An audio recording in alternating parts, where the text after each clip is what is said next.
गोमांस तस्करी करणारी इर्टिगा गाडी पेटली, चालक फरार। वनी रोडवरील 7 स्टार व्हेजिटेबल कंपनी समोर मध्यरात्रीची भीषण घटना, पोलीस अग्निशमन दलाची शर्थीची धावपळ। मध्यरात्रीच्या सुमारास वनी रोडवरील 7 स्टार व्हेजिटेबल कंपनी समोर बेकायदेशीर व अवैधरित्या गोमांस तस्करी करणाऱ्या गाडीचा गुरुवारी मध्यरात्री 2:30 वाजेच्या सुमारास भीषण अपघात झाला। वनीकडून पिंपळगाव बसवंतच्या दिशेने येणारी इर्टिगा गाडी भरधाव वेगात असताना अचानक नियंत्रण सुटले आणि ती थेट विजेच्या खांबावर आदळली। धडकेनंतर गाडीला तात्काळ आग लागली आणि काही क्षणातच वाहन जळून खाक झाले।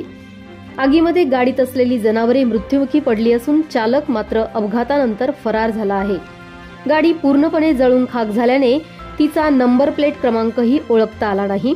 त्यामुळे गाडी कुणाची होती आणि कुठून आली होती याबाबत अजूनही स्पष्टता आलेली नाही।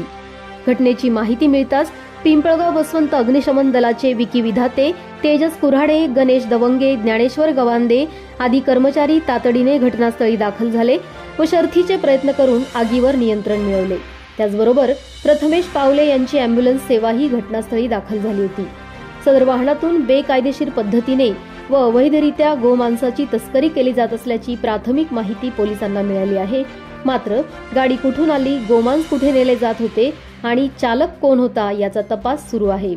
फरार झालेल्या चालकाचा शोध घेण्यासाठी पोलीस पथक युद्ध पातळीवर प्रयत्न करत आहेत। या घटनेचा अधिक तपास पिंपळगाव बसवंत पोलीस करत असून या भीषण अपघातामुळे परिसरात मोठी खळबळ उडाली आहे।